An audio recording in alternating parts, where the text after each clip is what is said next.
నమస్తే. ప్రస్తుతం మన స్టూడియోలో ప్రముఖ ఆధ్యాత్మికవేత్త, వేదిక్ ఆస్ట్రాలజర్ అవినాష్ దాస్ గారు మనతో ఉన్నారు. గురువుగారితో మాట్లాడేద్దాం. నమస్కారం గురుగారు. నమస్కారం. ఓం నమ శివాయ. ఓం నమో వెంకటేశాయ. గురుగారు, జూన్ మాసంలో తులారాశి వారి పరిస్థితి ఏ విధంగా ఉండబోతుంది? పాజిటివ్ అంటారా, నెగిటివ్ అంటారా? ప్రజెంట్ ఉన్న గ్రహస్థితి బట్టి ఎలాంటి పరిహారాలు చేసుకోవాలి గురుగారు వీళ్ళు? పాజిటివ్ అని చెప్పుకోవచ్చు.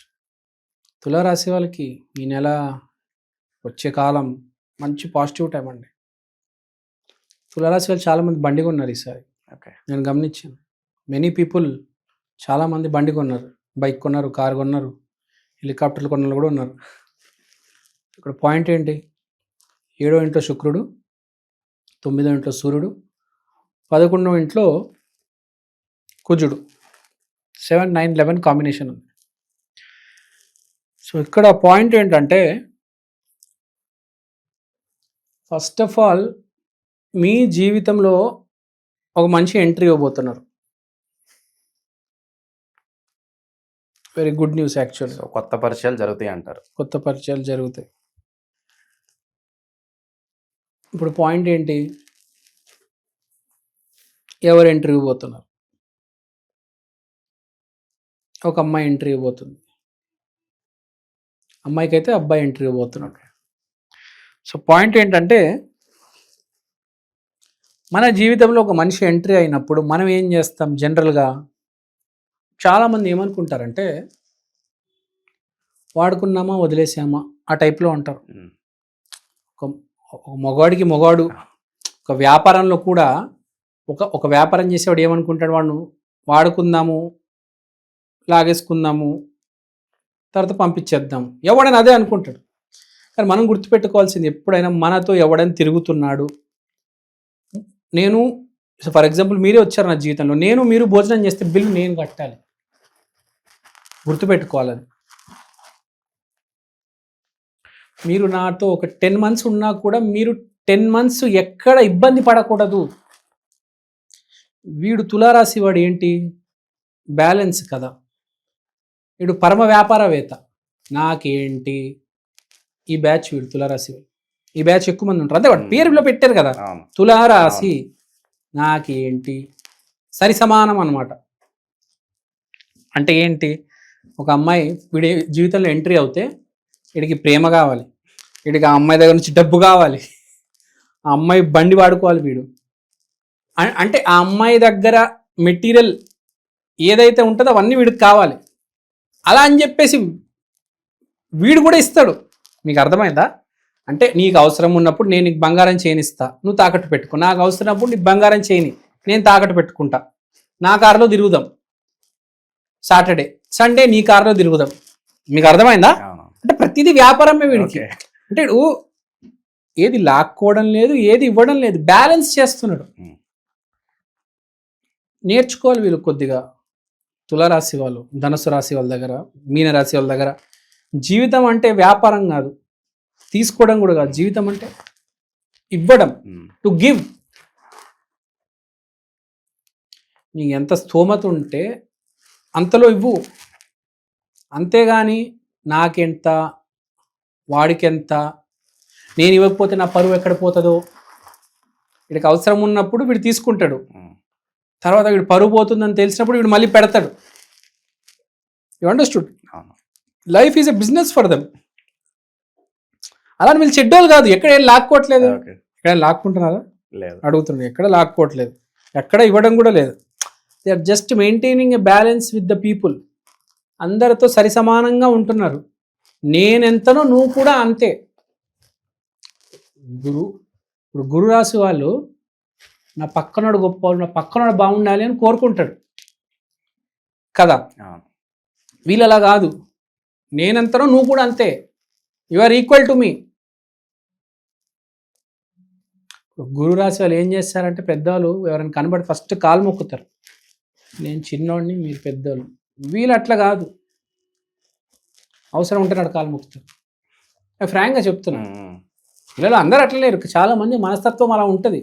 చూశాను నేను, ఎస్పెషల్లీ స్వాతి నక్షత్రంలో చాలా కమర్షియల్గా ఉంటారు. స్వాతి నక్షత్రంలో ఉన్నవాళ్ళు అంటే దానికి రీజన్ కూడా ఉంది. వాడికి పర్పస్ ఉంటుంది. ఇప్పుడు నేను ప్రైమ్ మినిస్టర్ అనుకోండి, నేను ప్రైమ్ మినిస్టర్ ఎందుకు కావాలనుకుంటున్నాను? ఈ దేశం బాగుపడాలి కాబట్టి కదా. ఈ దేశం బాగుపడితే ఆటోమేటిక్ నేను కూడా బాగుంటాను కదా. అవును. రెండు ఎక్కడ బ్యాడ్ లేదు, ఇప్పుడు ఎక్కడ చెడు లేదు, రెండు రకాలుగా బాగుంది. అవును. బట్ దేశానికి ఎక్కువ ఇవ్వాలి, మనం తక్కువ ఉండాలి ఎప్పుడు. కానీ వీళ్ళు అలా కాదు, నేను ఉందాగా ఉంటాను, దేశాన్ని కూడా మెరుగుపరుస్తాను. సో ఆ రకమైన మనిషి అన్నమాట స్వాతి నక్షత్రం ఈ తులారాశి వాళ్ళు. So they are good givers and good takers. So ఇప్పుడు మనం మాట్లాడుతున్నాం, శుక్రుడు 7వ ఇంట్లో ఒక స్త్రీమూర్తి రాబోతుంది, రెడీగా ఉండండి. మీరు ఆమెతో ఎలా డీల్ చేస్తారో మీ జీవితం, మీ రిజల్ట్ మీకు అలానే వస్తుంది. ఎప్పుడైనా గుర్తుపెట్టుకోండి, మీరు ఎక్కువ ఇచ్చారనుకోండి మీకే రేపు 10 రెట్లు ఎక్కువ వస్తుంది. మీరు ఎక్కువ తీసుకున్నారనుకోండి రేపు మళ్ళీ మీకు తిరిగి ఇవ్వాల్సి వస్తుంది కదా. అది గుర్తుపెట్టుకోండి జీవితం. ఎప్పుడు మనం ఎక్కువ చెయ్యి పైన ఉండాలి, ఎప్పుడు కింద ఉండకూడదు కదా. తర్వాత సూర్యుడు బుధుడు 9వ ఇంట్లో ఉన్నారు కాబట్టి పెద్దవాళ్ళకి గౌరవం ఇవ్వాలి, మనస్ఫూర్తిగా ఇవ్వాలి. వీడు చిన్నోడు పెద్దోడు అని కాదు. ఈ నెల మీరు జూన్ నెలలో వాడెవడో రిక్షా వాడెవడో బస్ తోలుతున్నాడు, వాడికి నేను రెస్పెక్ట్ ఇచ్చేది ఏంటన్నా, బస్ దిగేటప్పుడు కూడా థ్యాంక్ యూ అన్నా అని చెప్పాలి. వాడు బస్ డ్రైవర్, వాడికి నేను ఇచ్చేది ఏంటి అని అనుకోకూడదు. ఈ బ్యాచ్ వీళ్ళు ఎక్కువ ఉంటారు దీంట్లో. కాబట్టి అందరికీ ఈ నెల మీరు గనక పెద్దవాళ్ళని, మీకన్నా వయసులో పెద్దవాళ్ళని బాగా చూసుకుంటే మీకు మంచిది. ఫ్రెండ్స్ని బాగా చూసుకుంటే మీకు మంచిది. అండ్ మోస్ట్ ఇంపార్టెంట్ ఈ నెల బ్రదర్స్. ఎవరైతే మీకు బ్రదర్స్ ఉంటారో, అన్న తమ్ముళ్ళు అక్క చెల్లెలు, వాళ్ళని బాగా చూసుకోవండి. కలిసి వస్తుంది, అదృష్టం అనేది పట్టుకుంటుంది. ఒకసారి అదృష్టం పట్టుకున్నదో వేరే స్థాయికి తీసుకెళ్తుంది, లేకపోతే అలానే ఉంటుంది జీవితం. సో మీకు ఈసారి ఒక స్త్రీమూర్తి ఎంట్రీ ఉంది, కొత్త కొత్త మిత్రుల ఎంట్రీ ఉంది, ఓల్డ్ ఫ్రెండ్స్ కూడా టచ్ అవుతారు. మోస్ట్ ఇంపార్టెంట్ మనం చెప్పినట్టు పెద్దవాళ్ళకి గౌరవం ఇవ్వాలి. కృతజ్ఞత లేకపోతే అయిపోయేది జీవితం, ఫినిష్, క్లోజ్.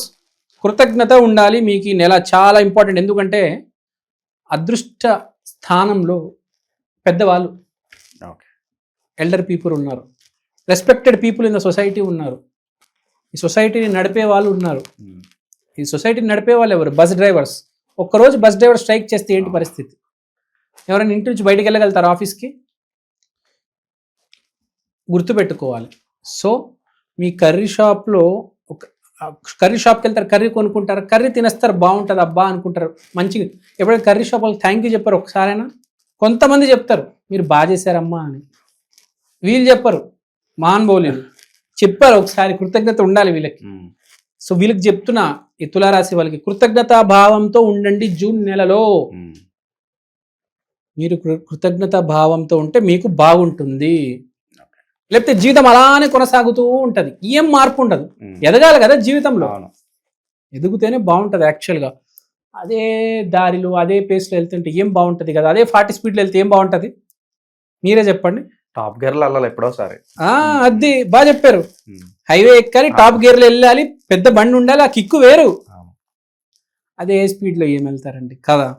సో తులారాశి వాళ్ళు కృతజ్ఞతా భావంతో ఉండండి ఈ నెల. ఆర్థిక స్థితిగతులు ఎలా ఉండబోతున్నాయి గురుగారు ప్రజెంట్ ఉన్న గ్రహ స్థితి? యాజ్ ఇట్ ఈస్ ఏం మార్పు లేదు. ఆర్థిక స్థితి కావచ్చు, వీళ్ళకు మార్పులన్నీ ఈసారి ఈ రిలేషన్షిప్స్ ఉన్నాయి చూడండి, దీంట్లో చాలా పైన కింద ఉంది. సో అందుకని చెప్పాను నేను ఎలా డీల్ చేస్తారు అని. ఆర్థిక స్థితి ఎలా అడిగారు మీరు, మంచి పాయింట్ చెప్పాను. స్త్రీమూర్తి రావడం అనేది జరుగుతుంది. మీరు ఆర్థిక స్థితి చూసుకుంటారా, ప్రేమ చూసుకుంటారా, అనురాగం చూసుకుంటారా, మీ చేతిలో ఉంది. దాన్ని ఎలా డీల్ చేస్తారు అని నాకు తెలుసు. మీరు ఎలా డీల్ చేస్తారు బాగా తెలుసు నాకు. తులారాశి వాళ్ళు ఏ సిచ్యువేషన్ ఎలా డీల్ చేస్తారు, కొంచెం కృతజ్ఞత భావంతో ఉండండి అని చెప్తున్నాను.